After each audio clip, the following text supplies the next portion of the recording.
喂，又到星期五啦。喂，喺呢度開 live 喎。係啊，係咯。點解有一個咁樣嘅背景咧？攞埋我哋個 signage 嚟黐。我哋今日外景喎，今日係喎。點解要外景咧？呢個咯。係。我哋其實最中意就係搞啲 signage。係啊，貼紙啊、印啊嗰啲最中意㗎。係。我哋今日咧喺外景度做 live。係啊。我哋除咗 live 之外咧，我哋有現場觀眾。係啊。即係我諗呢個係一個破天荒。其實係幾有難度嘅。我問過呢度嘅場地 preface 咧，問有冇人咁樣搞過，佢哋都話冇。咦？你話好似冇聲咁樣。有聲啊，有聲啊，我自己聽到。喂，同埋咧，平時咧，我哋開 live 咧，如果設生喺台灣或者我喺 office 咧，就我哋着拖鞋啊，或者因為影到下面一橛㗎嘛，佢嗰係咪？係啊，係你都係着拖鞋。咁就要即係整齊啲咯。係，整齊咗㗎啦。整齊咗㗎啦。平時翻工都好整齊。係啊。咁今日咧，我哋會講下萬事屋即係嘅起源啦嚇，咁啊亦都會有優惠嘅。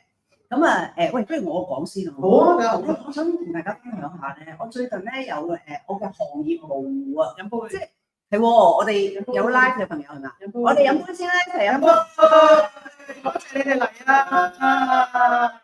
嗱，聽日如果你哋唔嚟咧，都睇 live 喎。你聽日4點半都有。今日有酒飲啊！非常好。好啦，我想講下近期咧嘅行業模糊，就係咧嗱，你知我有時即係生活喺唔同地方啦，幾個地方周圍走啦。咁於是咧遇到朋友真係見到真人嘅時候咧，咁嗰啲朋友如果要介紹我咧，就 Kenny 做咩嘅時候咧，我就聽到幾樣嘢。第一個咧就係佢做 e-commerce 嘅。咁呢個我覺得幾準確啊，係咪？係啊。咁有啲咧就係話佢做 YouTuber 㗎咁樣，有啲啊都 OK 係嘛？有啲咧就話佢係 KOL 嚟㗎，咁都啱啊。係啦，咁跟住有啲人就話喂，佢直播帶貨㗎咁樣。係啦。嗱呢個咧都係咩？都係咩？其實係啦，其實咧我覺得呢一切咧都唔係完全準確啦。咁啊講翻起源啦，其實我覺得一切都係由我7年前咧就想搞 Old Chef Lab 同埋萬事屋開始嘅。咁嗰陣時咧我就我自己咧就係覺得要搞一間網店。即係我覺得未來咧嗱，我哋 back to 2018年啊，2018咧我哋係未經過 Covid 嘅。咁嗰陣時咧，我就覺得其實未來7年咧，即係當我要嗰陣時，我有一個重要嘅人生嘅經歷啦，就係嗰陣時我離婚。咁跟住我就覺得未來我要繼續做嘢喎。咁我就覺得未來咧係乜嘢咧？係 e-commerce。我淨係有呢個字就投咗喺我個腦裏邊。跟住咧就諗，一定唔要有一間鋪。嗱，如果你而家去到2025年7年之後，我哋近排見到嗰啲消息咧。我7年之前我係估中咗一啲嘢，的確係用好多年嘅時間行到今日，係其實喂而家有間鋪咧，可能係一個負累嚟嘅，即係因為太過大笨象啊，好難即係有彈性啦。跟住第3樣嘢咧，我有個好奇怪嘅念頭，我覺得咧個倉好緊要。嗰陣時我唔知點解嘅，因為我之前我哋做嘅嘢咧係非常之實體，非常之大笨象，非常之多店，非常之連鎖嘅，即係今日而家排住隊執嗰啲咧，即係嗰類型嘅模式啦。咁我唔知點解咧，我嗰陣時覺得咧，我就話個倉好緊要，所以咧我哋第一個揾嘅地方咧已經係工廠區。咁嗰陣時都奇奇怪怪嘅，係啊，我都覺得好難揾到同事翻工。即係如果我哋再要請多啲人嘅時候，其實幾難揾人嚟黃竹坑翻工。喂，尾站仲係南區嗰時，地鐵站未開，未有地鐵，係啊。咁就咁我就覺得係呢3樣嘢，唔知自己要做乜，但係好清楚唔可以做啲乜。咁如果你而家嚟到7年之後2025年咧，我想話黃竹坑咧。而家好多人搬入嚟，好多人搬入嚟工廠區，包括啲好大嘅公司啦，有啲藝人嘅 studio 啦，有好多轉型網店嘅品牌啦，全部都入晒嚟黃竹坑。係啊，我哋棟大廈其實都幾星光熠熠。OK 㗎。我頭先出嚟嘅時候先至見到彭玲同埋佢帶隻狗狗翻工，因為佢哋都有個 studio 喺我哋嗰棟大廈嗰度啦。咁我又知道有啲 artist 啦，有擔擺啊，或者要練歌啊，又排啲嘢啊咁啦，咁都有 studio 喺我哋嗰棟大廈嗰度。即係都7年前講黃竹坑要有倉同埋要做 e-commerce 係都有啲猶豫嘅，係咪啊？首先黃竹坑呢個地方咧已經係好驚㗎啦，係咪啊？點解？梗係啦，咁遠。睇你由邊開始度咯。嗱，首先你睇翻我哋之前翻工嘅地方係銅鑼灣，跟住你話搬入黃竹坑過嗰條香港仔隧道，以前又冇南港島線，哇，都唔知點樣入去啊！即係其實有即係點都係塞車㗎嗰條香港仔隧道。係，咁所以咧，我最初期嘅同事咧就係幾個係同我哋一齊做好多年嘢嘅同事，佢哋 OK 喎，咁佢 OK 咗個地點，我哋最初得3個同事加埋我4個女人，4個女人，咁我當然有廚師嗰邊啦。好啦，咁咧呢3個同事咧，佢哋都 OK， 因為咧有譬如 Emily 咧 ，Emily 住港島區嘅，係啦，咁所以佢 OK。咁啊蘇蘇話 OK 就 OK 啦，所以咪蘇蘇住好遠新界北嘅，新界北去到港島南。係啊，另外一位同事咧就住九龍，佢都 OK， 係啦，咁佢都 OK。咁我哋就4條女咧就開始我哋嘅嘢咯喎，開始我哋要做嘅嘢咯喎。咁嗰陣時我又諗啱咗一樣嘢，係我要做食物同埋要做貨品，我就覺得溫度唔同係要分開2間公司嘅。即係其實可以1間㗎嘛，但係咧，我覺得唔係喎，溫度唔同，因為我未來送貨好緊要喎，所以我就覺得要分開2間公司。咁好似第四點咧，又無端端講中咗啲嘢。咁好啦，咁至於最核心 e-commerce 嗰部分，我係得到蘇蘇嘅強力支持嘅，因為佢話佢係同我講，我識啊，哇，好威啊，識啊。咁不如你講下你點解會識？喂，我真係喺 e-commerce 嗰度揾我第一桶金㗎。哇，係啊，真㗎係。我係20幾年前咧啦，即係而家講2025年啦，我應該係咧20幾年前咧已經係喺 eBay 嗰度賣嘢去美國。咁咧講真咧，嗰度我哋真係香港嘅第一批喺 eBay 賣嘢嘅香港人嚟嘅。咁你嗰陣時咧係擺咩上去咧都有人買嘅喎，同埋咧以前咧賣嘢點樣收錢咧，唔係好似而家咁樣 credit card 啊，或者有 PayPal 啊，我一定係睇住 PayPal 出世。哦哇！係啊，咁就係點樣收錢咧？係美國嗰啲客人咧係寄美金俾我哋，所以我日日去信箱咧係收美金嘅。現金寄現？係啊，哇！係啊，你都未聽過？我未聽過寄現。所以咧嗰陣時係。其實寄現金係唔 OK 㗎，係唔 OK 啊，係唔 OK 嘅。咁但係我就收咗好多啲美金。咁你個第一桶金係為你帶嚟咩？樓啊、車啊，真係有呢啲嘢㗎。我啲朋友咧係有倉啊，幾個倉㗎，即係一齊搞一齊搞，唔係個別搞，但係我哋就即係可能係同期咯，即係可能係 Ocean 同埋萬事屋咁樣咯。但係我哋自己做自己嘅，即係當然唔會而家有成間公司。有同事執貨啊，有同事去 pack 嘢啊、買嘢入貨啦，全部都係一個人做嘅。但係我係有份正職嘅喎嗰陣時。哇！我係日頭翻工，但係當然啦，我嗰份工係比較卡啲。所以咧，我就係日頭翻工啦，晏晝食 lunch 之前咧，我就去入屋嘅嘢。我係好勤力㗎，所以我係真係嗰陣時係揾到好多錢嘅，真係。哇！係啊。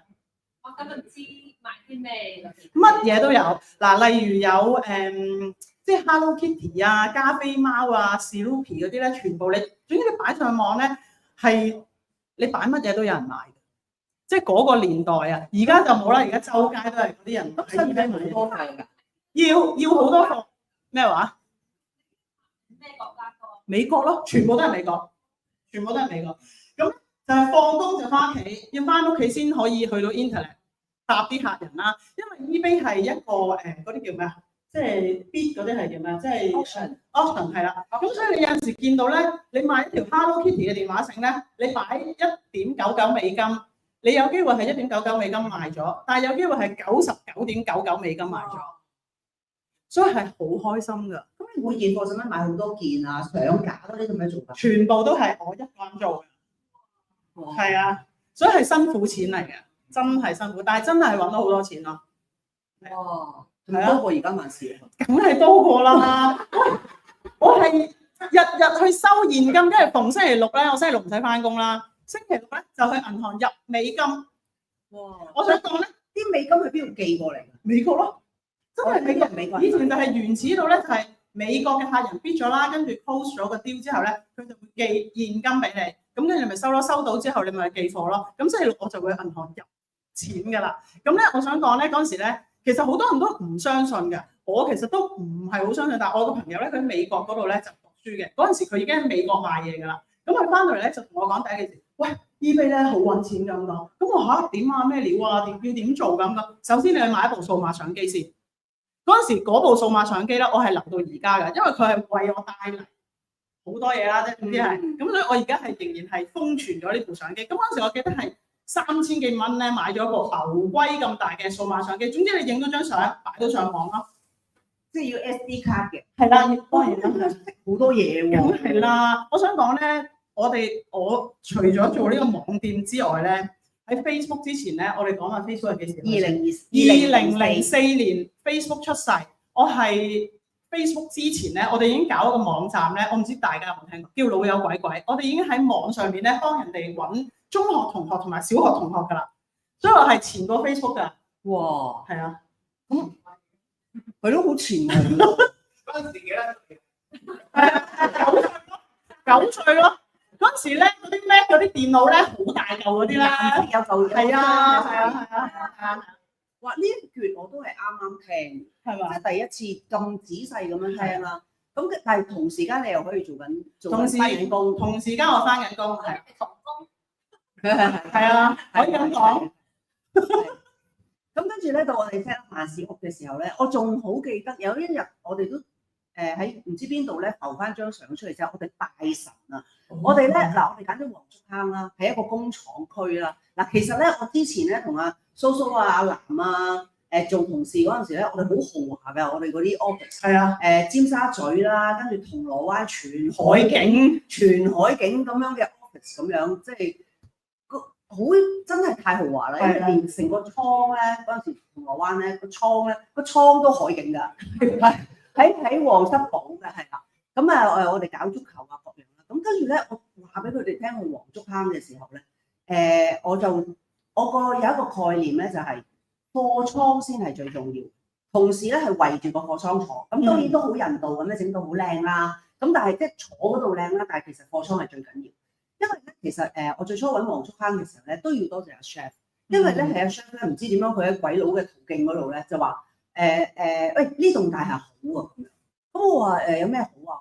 咁佢識得話俾我聽咧，最緊要有3相殿啊，係咪3相殿啊？3相係最3相殿呢個首先係第一啦，即係我哋加雪櫃啊嗰啲係會做到啦。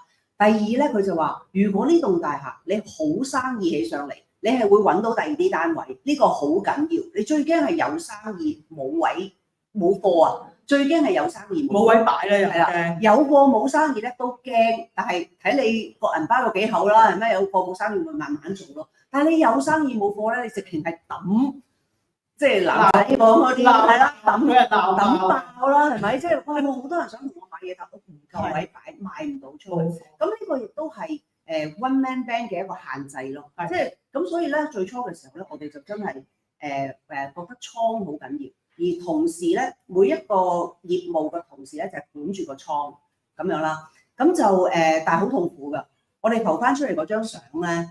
7、8年前我哋收嗰個地方嘅時候咧，嗰個工廠大廈咧係 bare shell 嚟嘅，即係冇風、冇水、冇牆、冇頂、冇地下，由鋪地下鋪個面，全部都要裝修咁樣做。我哋真係咧阿 chef 就夜晚翻去搬嗰啲廚房嗰啲櫃啊嗰啲咁樣啦。我哋就即係裝修好之後咧，我哋搞張台。最初咧我哋係4個人一張台，好似好似呢2張台咁樣，3張啦。我同 Emily 坐隔離嘅，對住4個人坐，係啊。我哋仲喺中間打邊爐添，記唔記得啊？係啦。話喂咁少位點會夠啊？咁樣咁記住我哋要由好奢華嘅地方過嚟。咁跟住咧咁少位點會夠啊？跟住咧我就講咗一句話：第時個世界好 paperless 㗎啦，我哋盡量唔好咁多紙啊咁樣。咁呢個又係喺幾年之後又係，如果你要做 e-commerce 咧，其實就係又唔好太多紙嘅，因為你會搞唔掂嘅，咁樣啦。咁好啦，咁我哋就講咗呢一個倉啦。咁所以咧，而家我哋嘅所有嘅expansion 咧，都係以倉為主。有一日咧，我記得舊年9月，阿蘇蘇就同我講話：喂，真係唔夠地方用啦，我要搬個倉啦咁樣。我同阿 Gabriel 啦，咁啊 Gabriel 嘅誕生咧就係因為萬事屋咧後尾咧就有HKTV Mall，咁就完全另外一套系統，咁所以我哋就需要阿 Gabriel 啦。咁於是咧阿蘇蘇咧就同我講話，喂，真係唔夠位啦，因為喺原本嗰位咧呢度一忽嗰度一忽擺啲貨咧，即係乜嘢都塞晒落去。跟住阿蘇蘇就話：我哋要有一個倉啦。咁跟住就畫則啊，又收一個 bare shell 啦喎，又喺度畫則啊、間倉啊咁。但係佢好中意做呢啲嘢㗎。唔係嘅，唔係嘅。唔係。咁咧咁我喺台灣住嘛，咁跟住我翻嚟啦，我望下個倉啊，我行下嘅時候，哇喺張圖上面好大，你真實見到咧，真係唔係好大嘅啫喎。嗰一刻我就知道我哋已經唔夠倉啦，因為其實咧9月咧，我哋就要預備12月入嘅貨。嗱，我頭先講啦，做老闆咧就最驚有客冇貨嘅。而同時咧就最驚有貨冇客嘅，因為佢日日對住啲貨啊嘛，我賣唔晒，我好煩喎，佢冧住我咁樣係咪？咁我就係好驚有客冇貨。咁其實咧過去咁多年啊，最旺係幾時啊？你哋以前最有購買意欲係咩時間啊？我日日都有。聖誕啦，係啊，其實成個零售業咧應該係由中秋開始，即係秋冬啦、中秋啦。你因為中秋之後好爽㗎嘛，中秋之後跟住就準備聖誕啊。聖誕之後咧有新年啊，新年之後有農曆新年啊，跟住有以前有得出雙糧嗰啲咧就出雙糧啦，去旅行啦嗱，但係出完雙糧咧，嗰啲好多老細裁員咧就會新年之後就裁員㗎啦，即係尤其是啲酒樓咧，即係佢初十啟市之後咧佢就會 cut，即係佢要 cut 就會 cut 㗎啦。咁所以咧其實9月嘅時候，我一望行入去影咗張相之後，我就知道唔夠位啦，跟住我就租多一個倉。好彩有租嘅，係啊，真係好彩有租，因為同事就諗嗰啲貨，我就要準備咧10月、11月、12月嘅貨。如果我啲貨翻到嚟係唔夠位擺，淨係夠擺貨架出貨嗰啲貨咧，咁其實即係我會10月、11月、12月會冇貨賣咯，係啦，你好生意都驚喎，因為你驚後邊嗰幾個月冇貨賣嘛。好啦，咁跟住咧，我又再去起另外一個倉咯，咁所以就係其實我哋就算係講 e-commerce 咧，其實我哋都要突破幾樣嘢，就係可以俾個咪呢位朋友，你要入到 live， 係你個聲要入 live。有幾多個 SKU 㗎？即係依家會多過以前好多，定還是真係得幾款㗎咋？不過好多人都係買同一款嘢咁樣㗎。好問題哦，好問題。你講啦。應該一開始嗰陣時咧，我哋係唔過100個 SKU 嘅。可能係30幾咯，但係而家即係幾個品牌，係咯，幾個品牌係啦，再有幾多件貨品啦嚇，每一個 item 就叫一個 SKU 啦。咁所以最初嘅時候係咁嘅，咁但係到我哋盤點嘅時候咧，啱啱2025年3月31號盤點嘅時候，你又我係好逃避盤點嘅，係啊，真係咧，好係咪有1000幾啊？有過千幾啊，千幾。咁其中就包括佢亂咁開 SKU 啦，即係嗰兩件嘢明明係一樣，但係我哋唔知點解開咗兩個 SKU 啦。或者有時我哋想因為開 SKU 咧，其實真係一個學問同埋真係好深遠嘅。係啊。咁我哋以前咧終於知道啦。係啦，以前有諗過，譬如我呢件衫我有紅色同埋藍色同埋白色，咁可能咧唔同同事有唔同手勢咧，佢個紅色一個 SKU， 藍色一個 SKU， 白色一個 SKU。但係其實 SKU 下邊正確啲咧 ，SKU 下邊應該係 variance 嘅，即係呢一件衫，然之後佢大中細碼、紅白藍色，咁咪係9個 variance 咁樣咯。咁我哋而家有1000幾個 SKU 啦，都呢一邊。咁但係咧，亦都有好痛苦嘅，就係譬如有啲嘢我哋賣咗10件、20件，跟住唔再賣啦。咁嗰個 SKU 剩翻1件，佢都恆久，你盤點都要照顧佢啊，個倉又要照顧佢啊，咁好痛苦。我知你點解問呢個問題。一定經歷緊呢個痛苦，係咧，定係你好奇？係啊，係。咁就所以咧頭先講咧就係話我其實做啱幾樣嘢。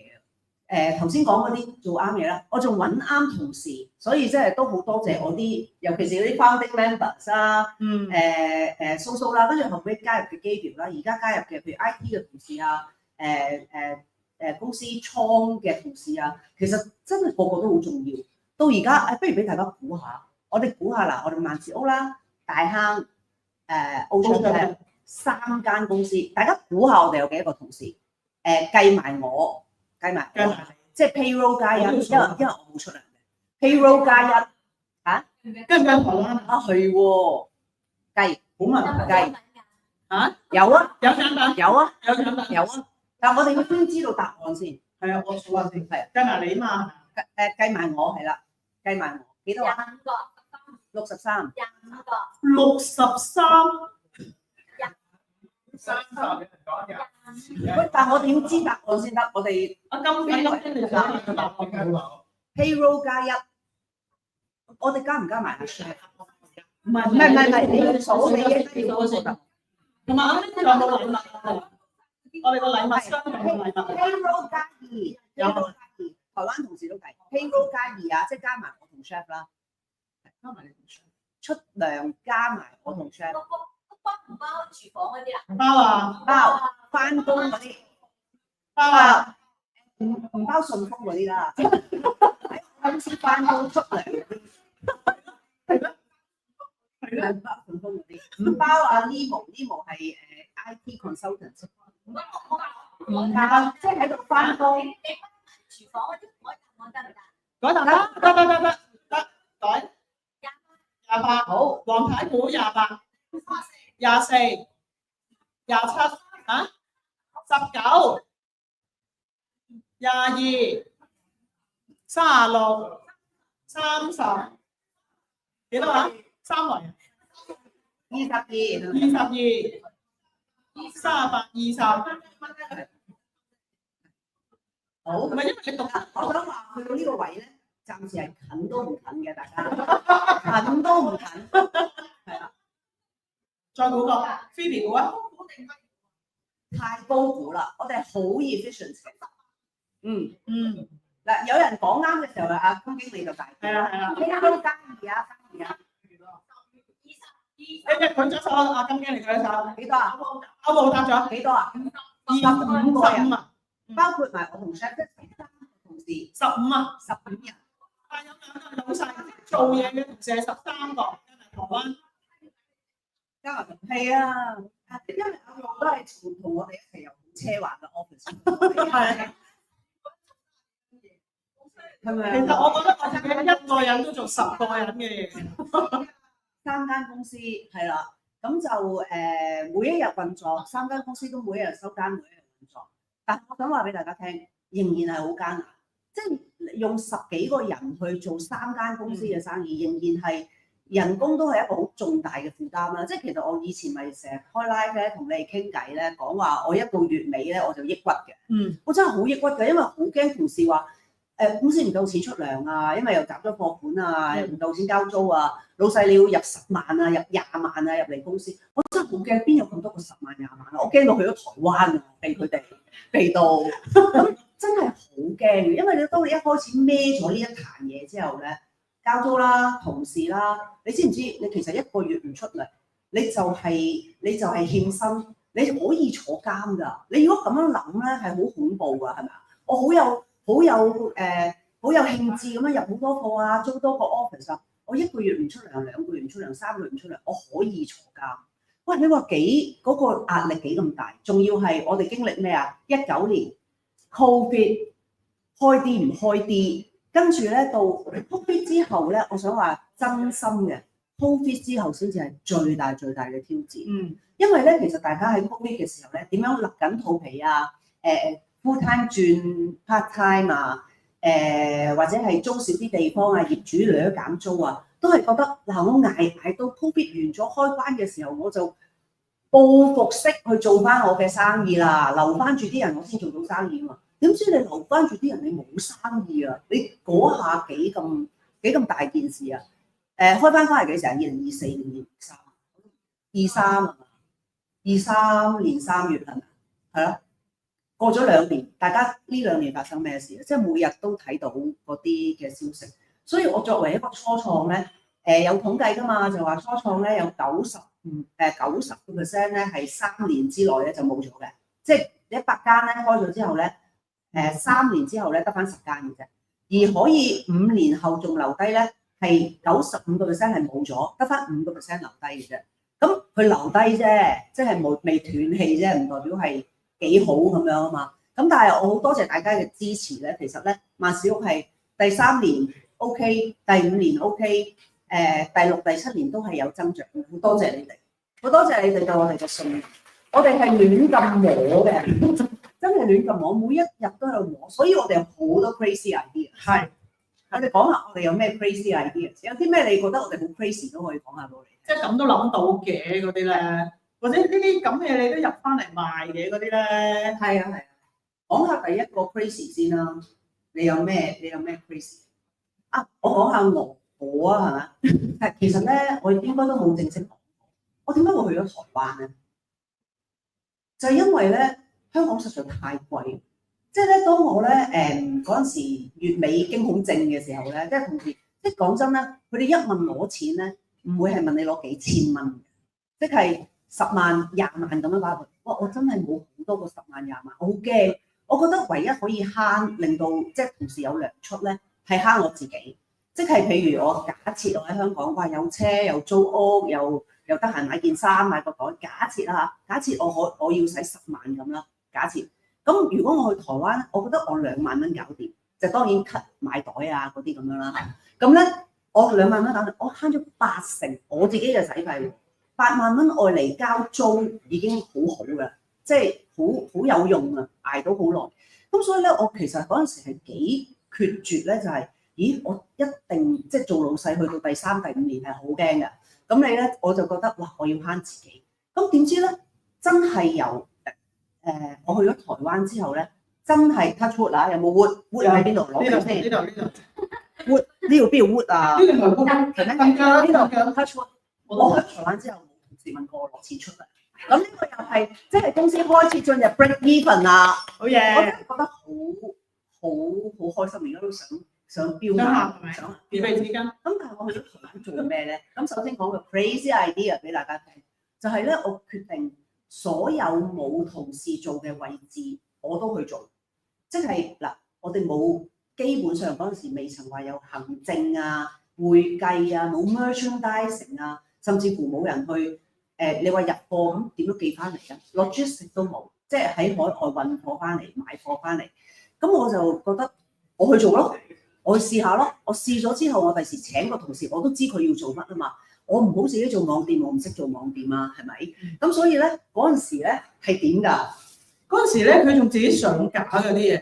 啊係啊，冇人上架。而家就我哋有IT 部門嘅同事咧就幫手上架啦，即係總之話俾你聽，上架咁佢好快搞掂。以前咧都係阿子珊上架啦，我又上架啦，我哋即係搞到個 system 咧最初期嗰啲 我哋而家啲 FPU 係我哋搞嘅咯，亂咁開，我開完睇我開，係咯，係啦。咁 inventory 又唔啱啦，咁就係咁啦。咁咧所有冇嘅崗位嘅嘢我都去做，令到嗰件事粗粗地，我哋都係做緊萬事屋，都係做緊 full chef lab 啦，係咪？即係我除咗唔識煮之外，其他粗粗地嗰啲都係我做啦，咁樣即係冇同事做嘅。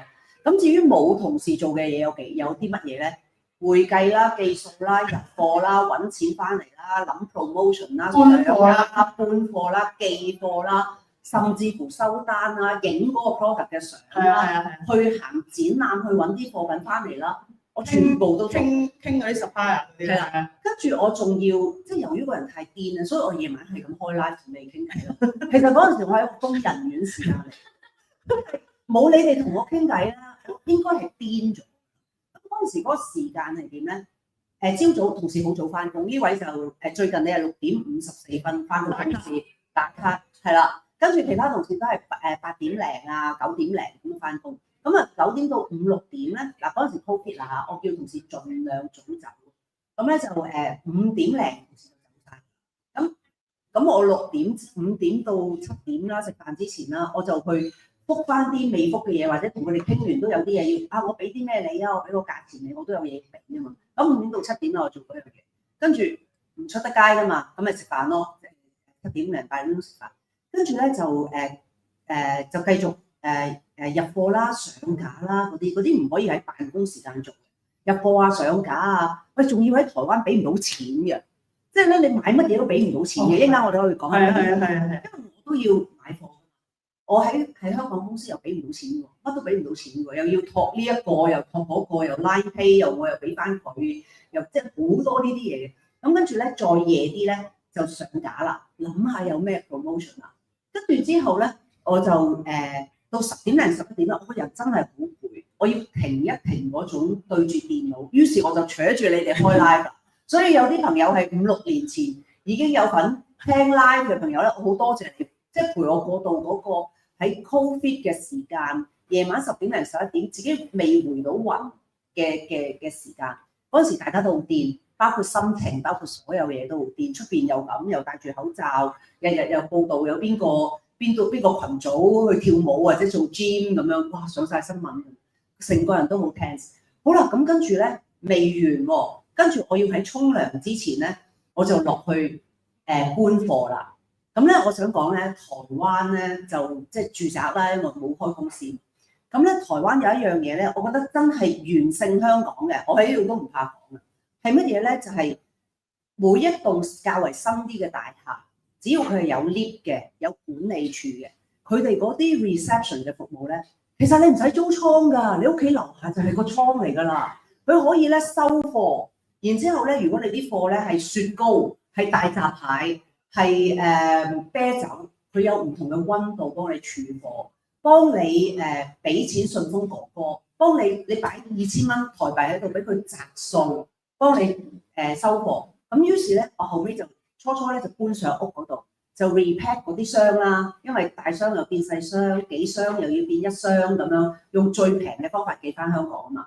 咁初就搬上去樓啦，咁咧跟住咧我俾樓下投訴，因為咧台灣人咧10點鐘後咧唔容許你有聲，因為佢瞓覺嗰時咧嚇到我心都離埋啊，咁佢就好驚啊，即係樓上唔可以有任何聲，你唔可以推車啊。喺度 pack 啲箱啊，地下有聲啊，石膠紙咧，佢聽到咧，佢都唔得嘅。咁於是我就諗，成日俾人投訴，咁我就算啦。我夜晚咧同你哋開完 live 咧，12點1點咧，我所有箱嚟到咧，全部堆晒喺樓下好大。咁佢會將我嗰啲咧堆埋一堆，咁我就喺下邊拆箱啊、點貨啊、reallocate 啊，跟住喺上邊個箱上面咧就寫呢啲係咩貨，跟住我就同事開咗個 group 叫做運來運去，叫運來運去嗰個 group。咁我夜晚仲影相嗱，你咧就會收到咧3箱5箱咁樣。咁咧我其實慳咗一個 step 嘅，我入咩貨冇話俾同事聽，即係其實好難嘅，即係同事係唔知收咩貨，佢打開個箱就有貨，所以佢哋日日喺度開箱，佢哋又要開箱啦嚇。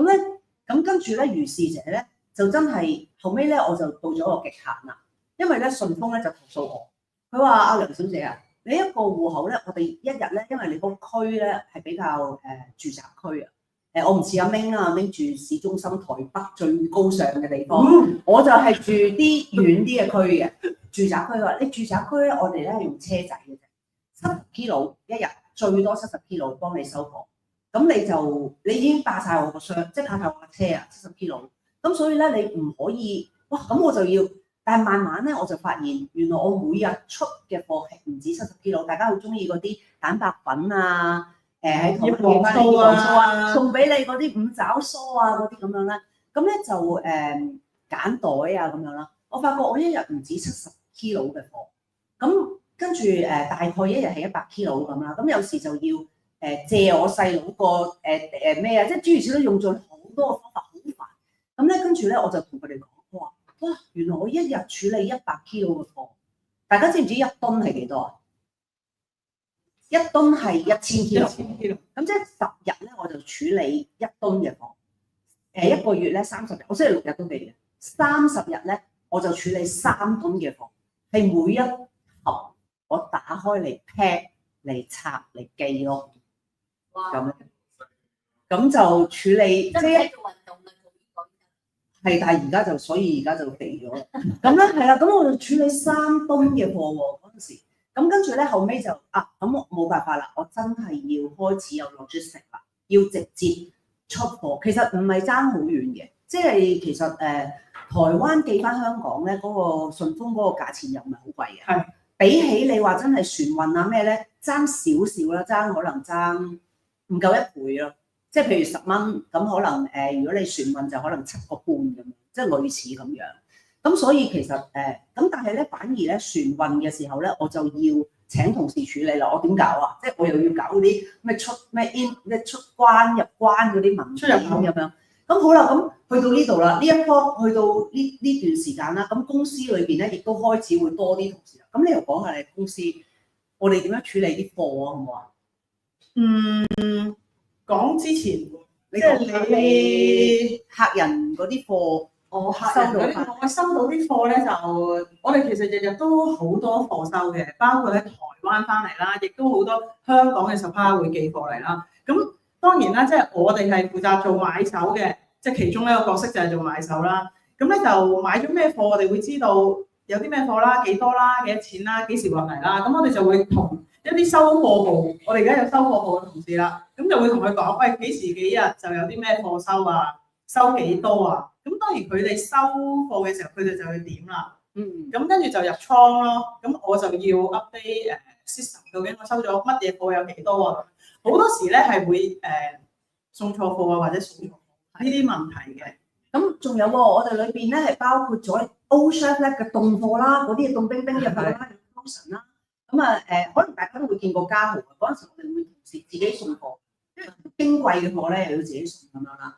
咁好啦，咁呢個時候咧我哋就有好多單啦，咁啊同事就處理啦。咁大家見唔見咧？我成日咧一俾我哋個 WhatsApp 你哋咧，我哋好想即係答你哋嘅問題。我每一次講到個 WhatsApp 就辦公時間同事執完貨就會回覆咁樣，因為你一擺個電話咧就搞錯唔覆啊咁，即係好似條女咁樣噶嘛。佢唔覆啊，佢兩剔啊，未剔啊，冇藍剔啊咁樣，好緊張啊！即係當我哋 send 個 message 俾人咧，我哋覺得而家係任何時候都想人哋快啲覆。係。咁我又唔想大家有個感覺係我哋怠慢，所以我成日都到而家都仲強調，我哋嗰個唔係 customer hotline 嚟嘅。我啲同事咧執完貨之後咧，佢處理好啦，咁佢哋就開始處理大家嘅 WhatsApp 啊咁樣，咁啊蘇就揀朝早處理嘅，係佢係5點到，但係其實即係雖然咧老細就成日講話我哋執完貨之後先會覆 WhatsApp，但係咧我諗我啦 Emily 或者阿 Gabriel 咧都係24/7咁樣覆嘅，即係見到有 message 咧都盡量上覆嘅。我自己嘅心態就係覺得，因為我都會去網店買嘢噶嘛，我都想喂一買到件嘢即刻下晝就收到貨噶嘛，又或者我問個問題係有人答咯，但係我諗香港咧，真係90% 以上嘅網店咧係冇人覆，亦都可能係唔知你幾時送貨，10世都唔送嚟嘅。咁所以我就要做到係客人落咗單之後咧，其實我希望一日就收到貨咯。咁所以咧好多客人咧都好 appreciate 我哋，喂咁快送到貨或者即係咁快覆呢樣嘢都係嘅，因為好多客人咧佢會好多謝我。你星期六日你休息啦，你唔好覆啦。其實我係問你，即係但係我唔 expect 你呢個時間會覆嘅，或者好早會覆咁樣。咁其實嗰啲時間我覆到咧係完全冇問題，我就係想覆咗你。辦公時間其實我就係做一啲好多嘢做咯，好多嘢做嘅真係好多嘢做。咁嗱，我都成日諗喎啦。咁我人就去咗台灣啦。咁我有屋張咧，有萬事屋啦。咁咧我咧以前咧我有個舊思想㗎。其實呢幾年裏邊咧，我哋都掉走咗好多嘢，然之後有好多嘢而家覺得好理所當然。我哋以前咧買嘢咧，哇喺連卡佛買嘢，即係最巴閉係咩啊？個包裝好靚咯，你送嚟嗰個盒好靚啊，金色啦，而家都仲係㗎，係咪？一個袋係金色㗎嘛。咁所以咧，我就成日都好緊張送去俾客人嘅嘢咧，要包得靚靚啊、整齊啊，成日研究啲包裝盒。跟住咧，佢哋就話唔好搞啲盒啦，唔要㗎啦，好多人啊，好認真啊，環保啊咁樣。我都好耐先至跳到呢一個位嘅，因為我好中意啲嘢，係人去日本都好開心，點解佢包裝好靚啊嘛，好骨子啊嘛。咁但係如果你諗下，你日日都收貨嘅時候，你真係見到嗰啲盒真係好憎，我仲要出街訂。係咪？咁所以咧，後尾咧，我哋就有一樣嘢，我覺得好多客人都好中意酒盒，就係我哋嘅酒盒。酒盒咧，我就話嗱，其實酒盒咧有話俾大家聽，有啲係真酒盒，有啲係假酒。咩叫真酒盒咧？就係我哋同個 supplier 傾咗，阿 supplier 你都唔好俾個盒我哋，因為我哋嚟到啲客人，我哋寄出去俾客人嘅時候冇盒。咁但係咧有啲 supplier 唔得喎，嚟到嘅時候入晒㗎咯喎，即係一係你拆，一係我拆嘅啫，係咪？咁所以咧就好多 supplier 唔肯咧。咁但係我就同啲同事講話，如果客人要唔走盒，即係肯走盒嘅話咧，其實我哋個運費慳咗啦，因為 pack 埋一齊啦。我哋要包裝嘅嘢又少咗啦。我覺得要平20蚊俾客人，咁樣。我哋最初平40蚊，嗯真係黐線嘅嗰個盒40蚊。咁跟住後尾我哋而家係平20蚊啦。 20蚊。咁但係客人好中意，好即係中意。好 appreciate。你肯走盒當然 OK 啦，但係個問題係你肯平20蚊啊嘛，係咪？呢個係好緊要嘅平20，係啦，冇錯。呢個先係重點。咁但係其實咧，我哋試過有段時間咧，因為好多朋友揀酒盒咧，我哋要請 extra 嘅員工翻嚟，淨係幫我哋走咗盒，跟住上架，跟住先至做出嚟。即係其實我哋平20蚊，我哋每個請個人翻嚟包裝，我哋係貴，但係我哋仍然好開心。即係我覺得係客人嘅角度，我哋係即係呢樣嘢長期咧，我希望感動到我哋啲 supplier 肯。你哋都唔好用咁多包裝啦。而家我見到啲supplier 啲包裝好靚，我鬧佢啦，打沉佢先啊嘛！我費事佢越整越大個盒啊嘛，係咪先？因為咧，我哋係喺 retail 嗰度走嚟，喺 retail 咧，你喺萬寧咧，真係要好大個盒，唔係邊個睇到你個樽嘢啊？邊個睇到你個粒嘢啊？我唔整到大個盒，即係點樣壓到個貨架啊？所以咧，我哋去同 retail 嗰啲客即係嗰啲 supplier 攞貨咧，我哋就猛咁話唔要盒。佢哋就猛咁整大個盒，仲要黐個膠紙。我一見到啲膠紙又鬧，打沉佢，打擊佢。嗰啲叫 call out label。你哋自己都煩啦，係咪？翻到去要搣嗰個突出嚟嗰個突出嚟嘅，而家係啊，佢都冇用㗎。係啊，好煩。所以我搣㗎。係咪叫 call out label 啊？嗰個叫做，好有個名㗎，即係佢係要令到大家喺 retail 度睇到。但係其實事實上，我哋自己做消費者去網購買嘢，同我哋賣嘢喺零售店買嘢，同埋喺網上買嘢，已經完全走向兩個極端。即係越嚟越 retail 為咗要 stand out，越嚟越大個盒，越嚟越多 call 你嘅，係啦。我哋咧就越嚟越冇盒，越嚟越唔要咁多貼紙、膠紙嗰啲，你1秒鐘就掉嘅嘢，其實好唔環保。其實我都唔知呢咁多年嚟咧，香港由咁多網，即係由冇乜網購去到而家通街都係淘寶貨，擺晒啲袋喺個街嗰度，到我哋有咁多自己網購嘅嘢，我都唔知香港其實真係即係因此而消化多幾多啲 unnecessary 嘅包裝，所以即係我哋就會萬少我哋就會咁樣行咯，即係強調就我希望可以說服到多啲 supplier 或者係甚至乎客人都接受到。多啲人都唔好用咁多盒咯，即係好非必要啊，係咪啊？只差5.2，我要講下我哋。你講下你嘅優惠。我哋睇翻個有問題，我俾問。有條問題啊！我想問咧，你哋嗰啲 product 嘅名咧係邊個改㗎？因為點解咧？即係你記得呢條線咧，想當然都有蘇送俾我用咗2年嘅。你記唔記得你嗰陣叫咩名啊？呢條線邊條線啊？睇唔到㗎。我慈能雞啊！我慈能雞係啦，我到咗關於改名方面咧，我想答你。因為咧，其實就我哋執貨咧，即係每有一件新貨翻嚟嘅時候咧，佢水蛇春咁長法個名，即係例如咩 NMM 咩咩乜咁樣啦嚇，例如係咁啦。其實每一件新貨翻嚟咧，我都會幫佢改個名嘅，就係貨咧執貨嘅同時，即係例如時包，咩叫時包咧？就係時光嘅包裝。就會嗌入去，喂，時包10盒咁樣。例如仲有咩咧？你舉一兩時樽啦，例如係啦，例如係臭臭啦，臭啦。仲有咩？我唔知你哋啊，因為我唔喺慈能雞啦，慈能雞佢原本個名係叫做咩？慈能線雞翼、慈能線乜乜咁樣啦嚇，咁咪叫慈能雞咯。有慈能醬啦，同埋有慈能沙嘅，係啊，慈能鯊魚啊。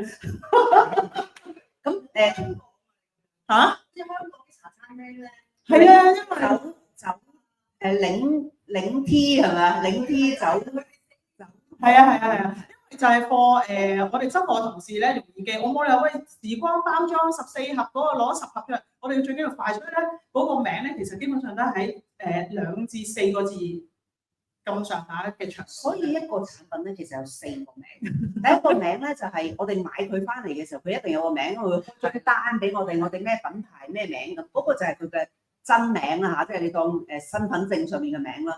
咁跟住咧，我哋有時上架，我哋都覺得太長啦。我哋有時覺得我哋都係同啲客人好熟，所以咧我哋可能上架已經同人哋唔同名㗎啦，即係會係改短咗啊咁樣啦。咁跟住佢哋執貨有個執貨名，咁就係一個花名花名。咁另外有啲咧就係我同你哋傾嗰陣時嗰啲名啦，譬如臭臭就絕對係就係想提住大家係臭嘛，我哋驚俾人投訴咁臭，咁所以咧就一開始就叫佢臭臭，咁所以係一個花名咁樣啦。咁所以真係有4個名㗎，係啊。咁嗱，至於邊個改啲名咧，佢個問題係邊個改？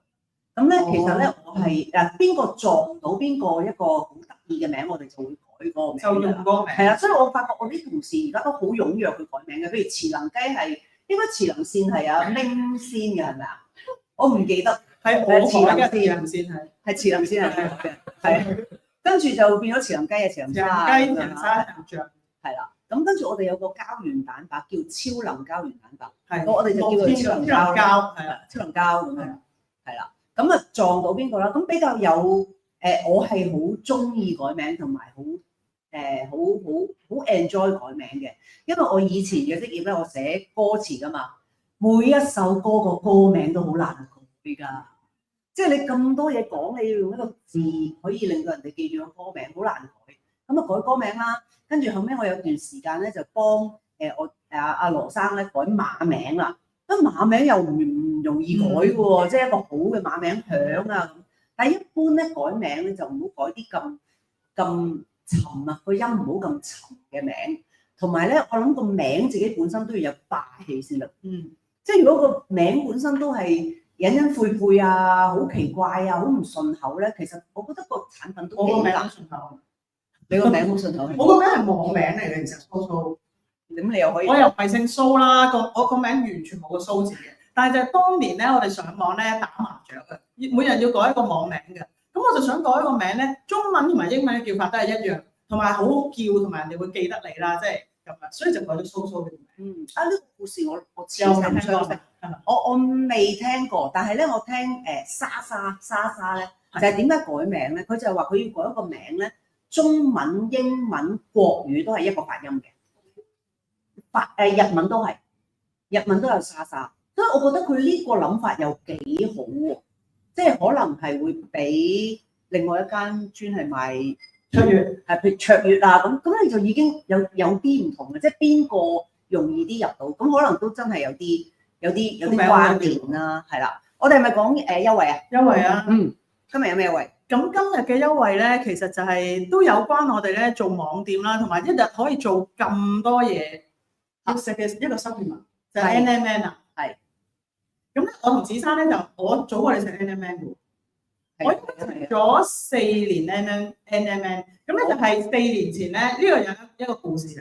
咁咧我就發現咧就好多嘢做啦，即係慢小開始好多嘢，初初冇乜嘢做㗎嚇，我哋開始老啦，係啦，開始老啦，咁咧就發現咧就個記性咧就好差，係我用盡好多方法嗱，其實每個人咧都有自己記嘢嘅方法嘅。我以前咧未有 WhatsApp 嘅時候就 email 俾自己，以前做足球嗰時咧，我係日日翻去 check email 咧，就係我不斷咧係放咗工就 send email 俾自己，跟住翻工就去 check email 啦。咁跟住後尾就 WhatsApp 自己，咁啊當然以前就係寫紙仔啦，或者即係貼喺台頭嗰啲啦。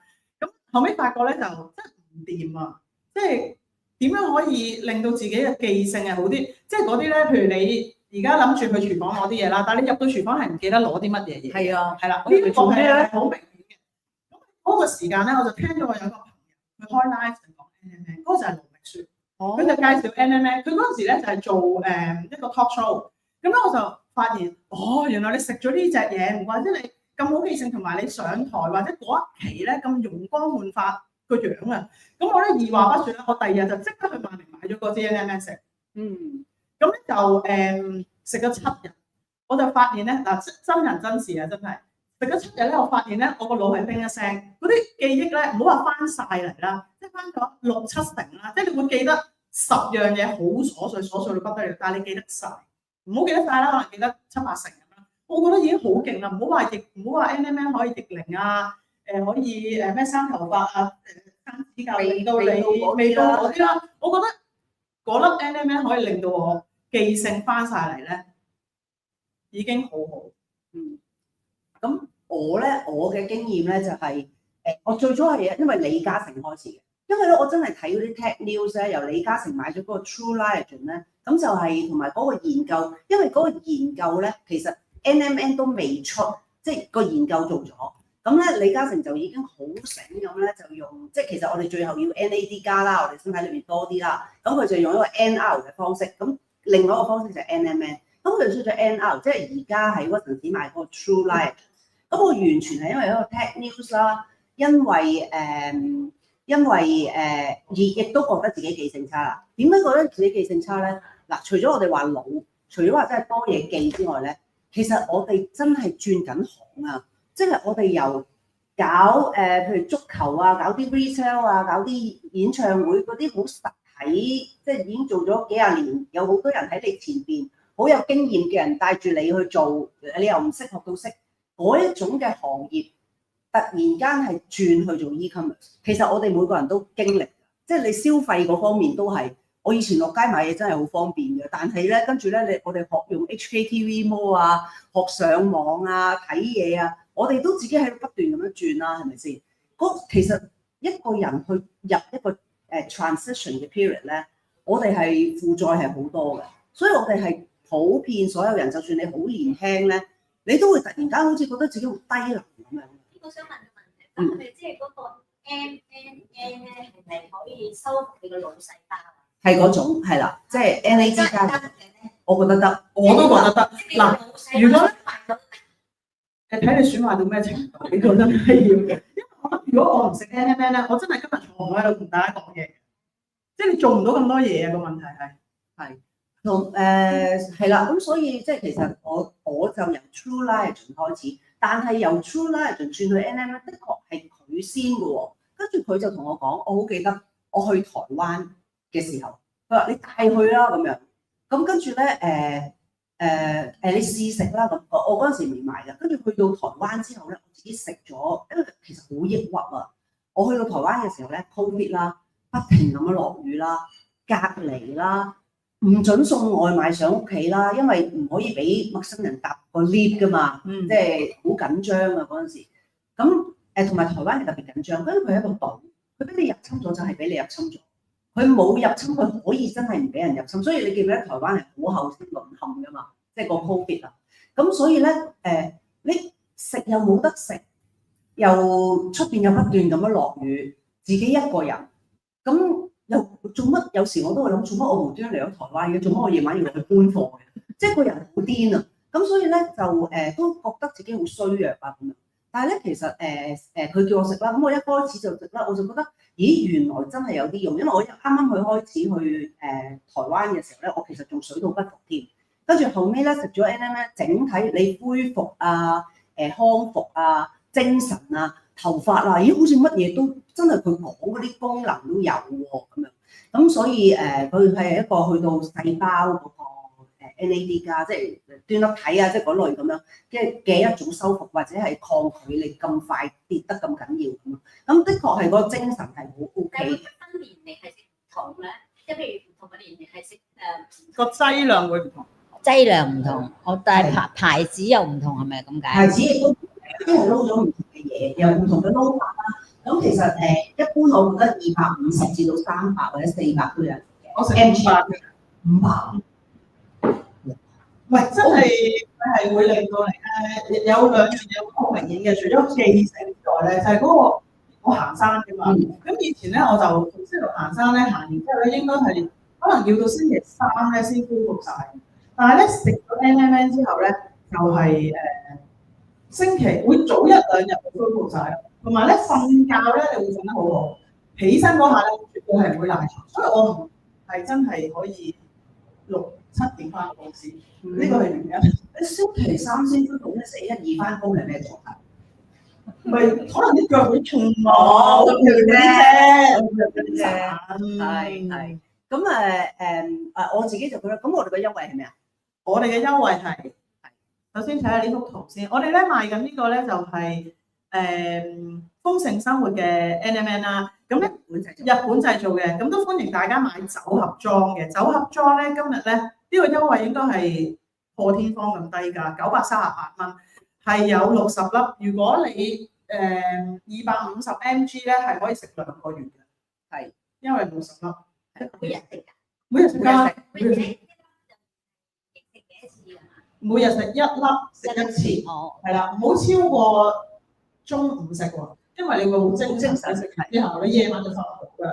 嗯，係啦。咁但係佢又亦都好快咧，令你覺得你10點零就眼瞓。即係我好乖食 M&M 嘅時候咧，我10點零嗰下係好眼瞓咁樣咯。即係你會準時眼瞓，你唔同佢頂咧，你就可以瞓得食咗嘢先食。嗯，係啊。係啦，咁我哋嘅優惠就係、其實呢個產品係1299，即係其實都好多地方有得賣，都係呢個一個公價啦。咁耐唔耐有折扣，有啲係賣1088啊。我哋咧就成日都做優惠990，同埋酒盒就970嘅。因為你想1000蚊以下，我想1000蚊以下有3位數字，特別向個品牌申請咗嘅。咁跟住就而家今日嘅優惠就係938酒盒，食2個月酒盒。係啦，其實真係好抵嘅。我記得咧，我初食 M&M 係60蚊一粒嘅，60蚊一日嘅，60蚊一日。係啊，咁咯。好啦，咁呢個就係我哋今日嘅優惠啦。咁啊喺網上面上咗 live 嘅朋友係啦，上咗架都可以睇到。咁我哋繼續講下我哋啲癲嘢好啊。我想話咧，嗱，我頭先咪講到咧，終於公司同事唔問我攞錢 break even 啊咁樣。咁咧係發生咗咩事咧？咁咧就係COVID 喎。咁咧大家最掛住咩啊 ？COVID 嘅時候，最掛住咩話？口罩掛住喎，即係 COVID。你需要口罩啫。哦，你需要食嘢咯。最掛住去旅行啊，係咪啊？即係我買唔到嘢啊，咁樣嘛，係咪？咁所以咧嗰陣時咧，我就喺度諗，咁啊聖誕喎，咁啊我記得嗰年嘅台北咧係真係好慘嘅，係佢唔知點解成個秋冬都落雨喎。嗱，香港熱落雨啊，但係台灣咧係冬天落雨㗎。佢甚至有首歌咩咩那年咩台北咩咩的冬天的雨咁樣嘅有，即係佢出名係冬天都落雨嘅，好慘㗎！你嗰啲陰森，同埋咧台灣落雨咧個天係好黑，即係其實香港咧落雨個天都幾光，有時你係要即係可以出去望，但係台灣一落雨個天就好黑，你直情係即係直情好 depress。咁我就諗啦，嗱，我哋晚晚喺度搬貨啦，又喺度諗下賣下咩貨啦。到聖誕喎，咁嗰年咧9月我就去英國，因為我仲要去探女嘅。咁咧就都 COVID 嘅啦，但係嗰陣時英國咧就已經完全係俾人周街走唔使戴口罩嘅。我哋嗰陣時覺得好神奇，哇！啲英國人啊鬼佬唔戴口罩啊咁樣。初要，其實因為我1年去幾次嘅，要啦。咁但係嗰個9月咧就嗱，我冇中過 COVID 嗰陣時，咁我去英國9月就去英國咯喎。咁我就諗大家好掛住去旅行，同埋如果有咧。英國 Harrods 嗰隻熊仔咧過聖誕就好啦，咁更好係咩啊？送俾你就好啦，咁樣係咪？即係一個聖誕禮物咁。所以嗰年咧，我就去咗英國，我就同佢哋講，我話我要買熊仔翻嚟。咁跟住咧就嗰次好癲。咁我係去到點咧？咁其實我點咧拎得幾多隻咧？係咪？咁所以咧，我首先咧去到咧好有策略，research 下點樣可以我作為一個普通客人。我唔係同佢有咩真係生意來往嘛，係咪？嗱，咁我要秉承住做網店嘅諗法喎，因為所有嘢你都要自己解決，你唔係話正常咁有個 procurement 嘅 department 同你對幾個 vendor， 唔係呢樣嘢。你要用一種，我而家做網店就係新㗎啦，就係冇一條舊嘅路㗎啦。咁我咧就去做 research，我點樣可以？假如我買100隻熊仔、200隻熊仔翻嚟，我點樣翻嚟？咁咧我而家直接要去結論啦。你去到英國 Harrods 嗰度，去佢嘅 International Department， 首先註冊一張卡，跟住咧你就話你係買免稅品嘅，咁跟住咧買滿幾多錢咧就可以 ship， 你可以連續7日買嘢，然之後你將你7日嘅買嘢儲埋一齊 ship 翻嚟香港。哇！你聽到都覺得你點知啊？我真係唔知我點知，可能食咗 M&M， 即係咧嗰陣時咧，你係要用盡任何方法。你喺一個 COVID 咁絕望嘅環境，你搞一間網店。你個人自己去咗台灣，啲客咧就好愁、好苦惱，大家都好悶、好鬱悶嘅時間，又唔知幾時可以再去旅行。我只係覺得，如果我係一個客人，我收到一隻聖誕熊仔，我一定好開心。送額最緊要係送，呢個係重點。咁於是喺嗰陣時咧，我就諗咗現金券出嚟。大家記唔記得？有現金券跟住送隻熊仔俾你，我就同你哋講，你唔要都好啦，你送俾人啦，你都出唔到街買禮物送俾人咁樣。咁跟住咧，後尾咧呢件事之後1年2年之後咧，有我諗超過10個人翻嚟同我講，佢話我好多謝你嗰隻熊仔，我每年都想有呢一隻熊仔，我由嗰年開始嘈。佢話咧，佢講嗰樣嘢我冇諗過。佢話咧，莫説話你走去 Covid 嘅時候走去買，喺我哋去唔到旅行嘅時候買送俾我。唔好講呢樣先，我自己我去旅行我都唔捨得用呢個行李嘅 space 去擺呢一隻熊仔。事實上我好中意，但係你將呢件事解決咗，咁好多謝你呢隻熊仔。跟住咧，我個女咧就第一年由2022啊，好似2022、23、24、25都想有熊仔。而家咧我哋冇再送熊仔啦，但係有啲客人咧，我可唔可以託你幫我哋買隻熊仔？我哋就真係就幫佢買。即係呢個又係一個其中一個業務嘅轉捩點。即係其實你所有嘢你都要諗掂佢。即係過去嗰幾年成個轉變裏邊，有一樣嘢你諗唔掂就停咗喺嗰個位咧，就好難行到今日。所以我諗大家自己作為消費者，我哋都好大挑戰咯，遇上生活都好大挑戰。即係自己有好多嘢轉變啦，有好多嘢要解決啦，有好多嘢變啦。譬如我哋有小朋友嗰啲，喂，嗰個女 Gen Z、Gen Alpha 嗰啲，喂，佢講嘢我哋唔明嘅喎，即係完全佢點解咁諗嘢又唔明嘅喎。我哋要不斷去同唔同嘅時代孕育出嚟嘅所有人去相處、溝通、去做嘢。咁我覺得呢樣嘢係行到今日咧，我咁樣搞個 event， 大家係會嚟，或者我哋晏晝開個 live， 大家係會睇咧。我真係覺得非常之真係好感動，多謝你哋。咁啊，你又講下我哋買小姐咧瘋狂嘢嗱，其實買熊仔係一個好瘋狂嘅事嚟。佢哋係覺得黐線㗎，黐線，同埋買手鏈啊嗰次，買 red line 嗰啲係買到而家啊！而家因為啲客人咧都知道你就嚟又去法國咧，就會喂幫我買呢條，幫我叫我攞去啦，係啊，開始叫我攞。同埋咧，人哋 red line 係得3個 size 嘅啫嘛，10.5啦、16.5同埋17.5啦。香港係有得賣嘅，不嬲都有得賣。其實歡迎大家喺香港買嘅，真係。我哋平啲，因為我直接喺法國買翻嚟，嗰陣時係平1000蚊。係啊，係啊，係。同埋咧，嗰陣香港咧仲係 Covid 咧，佢喺 K11啊咁樣。我哋係平佢1000蚊一條，首先。第二咧就係冇識揀，佢要等嘅咋，佢嘅要訂㗎。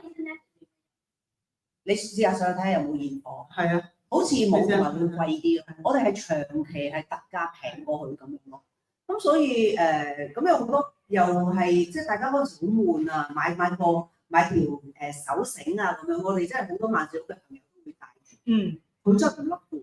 咁跟住而家過咗幾年啦，過3年啦，啲朋友就開始俾啲鏈我，叫我親自拎過去法國幫佢整，但係我都會幫佢攞去整。咁所以其實真係。哇！呢個就係我哋萬事屋嘅 idea， 你記唔記得嗰陣時好癲嗰陣時？記得構思呢個業務係，你可以講下構思呢個業務係仲有咩啊？你記唔記得有段時間係喺我屋企翻工嘅？未成功到黃竹坑嘅時候，你屋企有影印機啊嘛？哦，係啦，係啊，即係公司嗰啲影印機喎。咧就自己住啦，因為嗰陣時已經離咗婚啦，咁啊自己住，我覺得要做一啲嘢。咁啊，頭先講咗俾你聽啦，我覺得做啲嘢咧要冇鋪，要 e-commerce， 要好少人啊，同埋咧，因為嗰陣時咧，我係由一個100幾人嘅公司，8000幾人嘅企業，即係保良局啦，我由保良局度參與好多嘢啦，8000幾人嘅，幾百人嘅，我諗翻我自己做咁耐嘢咧，我覺得最好做咧就係一個小 team， 3-4個人，我就同佢哋講，我話其實咧，我哋要諗，我哋真係坐喺度度。叫佢哋日日上嚟屋企，因為連黃竹坑都未租啊！佢哋日日上嚟屋企，就覺得喺度講乜嘢啊？其中裏邊有好多嘢好癲，我哋 drop 咗咁樣啦。其中有一樣嘢，我就話其實咧，勁大嘅企業、中型企業、中小企，我話都唔夠一個3個人嘅 team 咁有效。我話有腦有手有腳就做到㗎啦。一個係諗，一個就真係做，一個就要去做跑腿。即係你可能要出去揾啲嘢啊、傾啲嘢啊、攞啲嘢，都要有個人願意喐先得㗎。咁所以咧，我覺得咁就得㗎啦。咁佢哋就坐喺度，係咩得咩？喂即係覺得喂，我仲要住啲好乞人憎嗰啲地方咧，即係搭完地鐵仲要坐小巴又上山嗰啲咁嘅地方。跟住咧，我自己都覺得好好迷茫，我都唔知點，咁我自己坐喺度諗去做生意咁點咧？我就有一日同佢講話，喂，租影印機啊，跟住話租影印機嚟做咩？我哋要諗嘢啊，要做計劃啊，要 print 嘢噶嘛，要影印噶嘛，咁所以咧我租咗部蘭克斯洛嘅影印機喺住宅嗰度，咁佢哋就上嚟就 print 嘢啊、影印啊咁樣，咁咯，好癲喎！咁我一入門口就有個影印機啦，跟住有張台，嗰張餐台就我哋開會嘅，其實都度咗好耐。嗰陣時一個好簡單嘅 idea，我就話：我哋做萬事屋啊，咩都做啊，係因為乜嘢都做，所以係萬事屋咁樣咯。咁所以嗰個所謂乜嘢都做咧，而家我哋做咗6、7成啦。我希望即係嗰個乜嘢都做咧，仲包括埋，譬如頭先我話我要2025嗰隻熊仔啫，我哋做到我哋都會幫佢做。喂，你嗰啲冇重電嗰啲餅好好食啊，但係我哋唔上架噶嘛，因為完全冇錢賺。咁跟住咧又好煩啊，因為佢哋會到期，好快過期噶嘛。咁喺台灣寄翻嚟又好煩嘅，我哋係又會碎，係啦，又會碎咁樣。咁所以咧，我哋就1、2盒都買翻嚟，阿明帶翻嚟又我帶翻嚟。咁我哋都會個客人同我哋講，我哋就做到我哋話俾你聽做。咁其實都幾符合我哋嗰陣時坐喺度跑開口夢嗰種萬事屋嘅。我哋嗰陣時話，其實咧包括咧，不如我哋咧搞 event 啊，去旅行啊，搞身體檢查啊，做下check up 啊，去睇下戲啊，一齊去睇戲啊，幫人湊仔啊，你記唔記得？幫人揸車啊，幫人睇仔啊，幫人整水喉，我有個房嘅，係，但係俾佢哋 drop 晒啦，所以你係自動咁樣唔記得呢啲。但係我真係想做一間萬事屋，原來萬事屋係真係有呢一個行業嚟㗎，喺日本係個行業。就係乜嘢都幫人做嘅一個 agency 咁啊，幫人睇醫生得，幫真係得喎。其實而家有網上睇醫生嘅喎。其實我哋可以有啲真係需要人做呢樣嘢，譬如得閒咁啊，咁樣我即係係啲 crazy idea 嚟嘅啫。係啊，可以。即係其實萬事屋原來就係一個咁嘅 idea，咁就分咗出嚟就係食嘢，我哋都想大家喺屋企食嘢好好嘅嘢，咁所以又有 Old Chef Lab。跟住之後 HKTV Mall 都係一個好重要嘅，因為我哋最初 join 佢就係為咗參加佢嗰個機械人執貨。其實我哋而家喺你 HKTV Mall 買嘅嘢，全部都係機械人執貨，即係我哋 join 咗佢一個比較貴啲嘅計劃，係你嗰張單就係機械人執貨。但係執咗嗰件貨咧，嗱，譬如你如果喺 HKTV Mall 買 Spa Clean 咧，佢係喺 HKTV Mall 嗰度執，嗰件貨都係 HKTV Mall。跟住咧，之前咧我哋會夾埋我哋黃竹坑嗰啲貨，同一日可以送到嚟屋企咁咯。咁所以咧，覺唔覺得嗰啲嘢好似而家可能已經有發生，但係其實每一下決定做嘅時候都係好深咯。咁同埋可以舐嘢嘅咯，可以舐嘢，係亦都舐過無數嘢嘅，亦都舐過好多嘢。有咩經典啊？你舐嘢你覺啲啊？金經你有咩舐嘢啊？我舐嘢嗰啲通常我唔記得㗎啦，即係唔好記啦，因為個腦都好多好多嘢記㗎啦嘛，已經放過自己啦，放過自己啦，真係。係咯，唔好記啊呢啲嘢。嗱其中一個舐嘢咧，幾句講完，就係我有一年咧做煎堆，做足球咁大嘅煎堆，係咪好掛住佢係咪啊？係啊，係啊，原來濕度去到超過86%，佢會冧㗎。嗰日全日嘅煎堆咧，訂單人哋好失望。我就全部煎堆就改為送魚子醬，係啊，咁你有份啊？你係嗰一日啊？係咪？嗰一日，跟住我嗰日咧係沮喪到咧，係後尾我夜晚本來有個朋友話有套戲，即係嗰啲試影會嗰啲話去睇，咁跟住我就嗰日我係唔睇又唔得閒啊，送煎堆啊，今日嗰啲初十啊咩嗰啲咁樣，送煎堆啊咁樣推咗佢，咁嗰個朋友就我推佢，佢又唔約人啦，係試影會啦。咁跟住咧，後尾咧，我係好沮喪，因為到3點鐘都冇煎堆送咯。因為其實咧好難好麻煩嘅，我哋10個地址要10個司機喺我哋前面，等個煎堆碌完，佢就即刻攞嗰個每一個咁樣送。佢冇得帶2個出門口，冇得帶3個，係一個一個咁樣送。嗰日又多單嘅喎，初1、初2、初3又OT 咯喎。我嗰陣時先知初1、初2、初3係開工係要3工㗎。而家我想講錯，碌佢3工，嗰個送貨又3工，所有嘢都3工，然之後仲要濕度86%，咁跟住之後我就冇做煎堆啦。但係嗰日咧真係好沮喪。咁好啦，咁3點鐘已經冇嘢送，我問翻嗰個朋友今晚有冇試影會睇啊？我話哦，你睇啊 ，OK 啊，我去睇啦咁。咁嗰個咧就係我而家嘅男朋友，係我哋第一次約會。咁所以係因為戰隊，我哋都係而家先知啫。係啊，係啊，咁啊塞咗戰隊，得翻個開心塞下，得翻個咪吉咯，羅底橙，佢得到羅底橙，係啊，唔得啊！我真係承受唔到啊！承受唔到啊！100%好靚，係啊，但係都非常即係好多舐嘢之作。有咩新計劃啊？真係有喎。嗱咁咧點解咧？嗱，我哋有 HKTV Mall 之後，我哋有大坑係咪？咁大坑咧，我就發現其實我咪話小隊嘅，所以頭先我哋話幾多人啊？15個人，15個人。咁我3間公司我哋當平均啦，5個人，我哋就已經係一個小 team 一個小 team。我希望當我哋多生意或者係可能要多啲倉多啲地方管理嘅時候咧，我希望係開多一間公司，而唔係要同時不斷咁樣加大嗰個系統。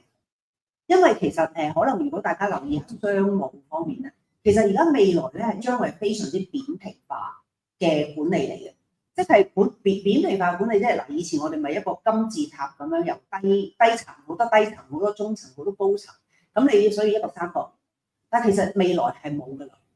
會越嚟越扁平，就變咗個個都直接 report 到老闆，個個都係平衡嘅同事，你負責你嗰瓣，但係個同事自己就要好醒咯，即係佢要由頭到尾佢要識做晒嗰啲嘢咯，冇得話好似我哋以前大公司咁樣，有咩事阿南咁樣，阿南就會同你解決晒所有電腦嘅問題。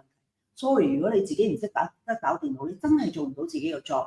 咁所以咧，其實而家就會變得好扁平化。咁於是咧，假如我大展宏圖，我就會開另外一啲嘅 brand 去即係將嗰啲嘢分開，但係唔 confuse 你哋咧。其實每一間店咧都會有唔同嘅原因去擺喺嗰間店嘅。譬如萬事屋就會係喂有現貨啊、送貨快啊、好正啊、有禮物啊、現金券好多嘢，我哋玩開嘅可以一齊玩。